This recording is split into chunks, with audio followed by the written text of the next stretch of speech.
Let's continue the conversation with saxophonist, vocalist, and flautist Joyce Spencer. So I know we talked about your hubby and Yeah. with you working with you as far as your business is concerned.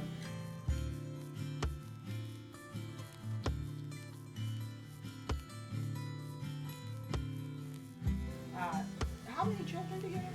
Two. Two children. Mhm. Okay, boys, girls, Girl and boy. girl and boy. Mhm, Okay. mhm. Well, they're both grown now. Now, do both of them have children themselves? My daughter has two. My Okay. son has none. None? He's still single. He's still single.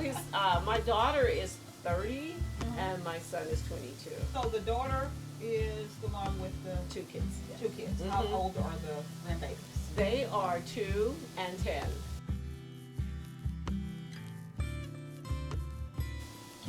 I know.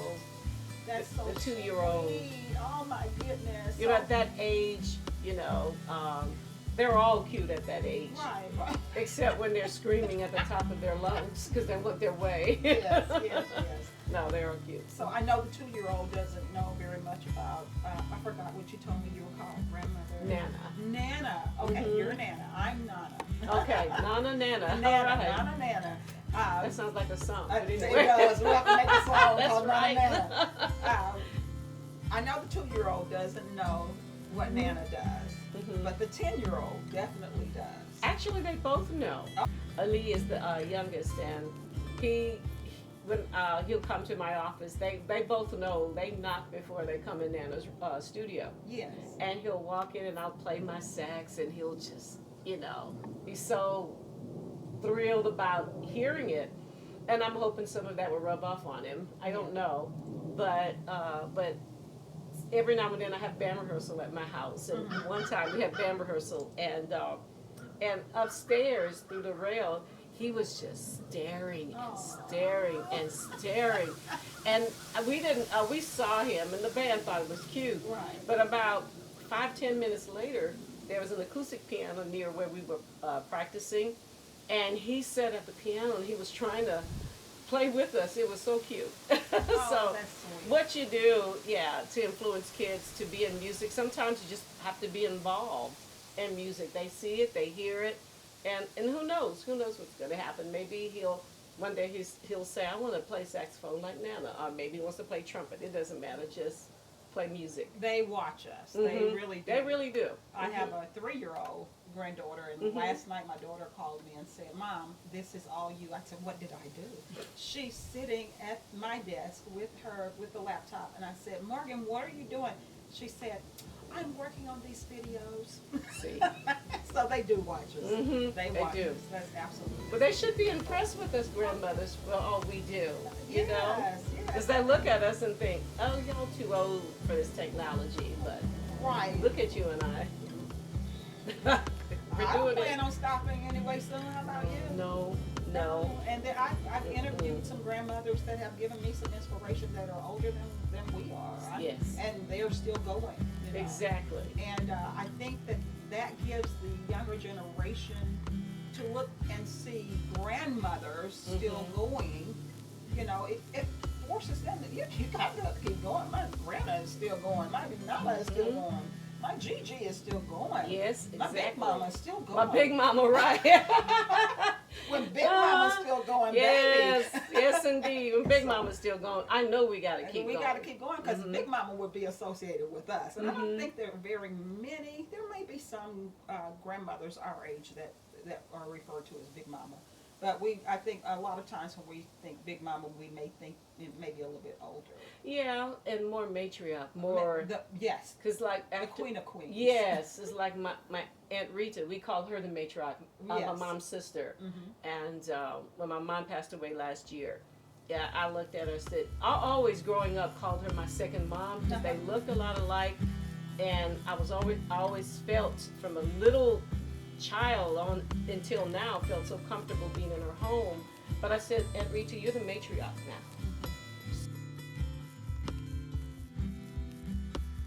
So when it was time to be seated for this in the cemetery, I made sure she got her seat. Absolutely. In other words, nobody can touch her. Right. You're gonna have a lot of people fighting you. I mean, Absolutely. she has 6 kids, 5 boys living, and you can't mess with her. There's always somebody in your family Oh, yeah, I that, love that. and I love that respect that we grew up with, because when my grandfather, I think he was 83 when he passed away, and even though he was feeble in his last few years, he could still order us. He could still say, go get this. You better stop that. And we would just, give in to whatever he said. No It lip was service just, at all. yeah. As a kid growing up, I simply said, yes, ma'am. No, ma'am. Yes, sir. No, sir. So when I hear the talk back and the disrespect, I'm like, oh wow, we just wouldn't do that. You respected your grandparents, even if you felt like they were out of order. They probably weren't, but you respected them, and you said yes, ma'am, or yes, ma'am. sir. And that's it. Nothing more. Or yes, grandpa, or yes, Yes. whatever. So I'm just concerned about that respect, because I know one of the pleasures of growing up was, because both of my grandmothers died before I turned 3, and my one grandfather died before I was born. So that one grandfather, Freeman Fontenot, made up for everything, and I lived around the corner from him from 6 years old on up until I graduated, and I loved sitting on the porch with him and hearing his stories. That's why I like being out here. Yes. Yes, there's nothing like it. It's nothing like Sitting being on the out, porch. sitting out on the porch, just sitting Yes, on the porch. yes. We call them a deck now. But, Yeah, we're no, thinking we of- call, what are they, this is really Yeah, they're really deck. deck. Yes, But the front he had a porch. bona fide porch Yes. at the back of his house, and I love doing that. Did you guys ever sit outside with a smoke bucket? It keeps the mosquitoes away.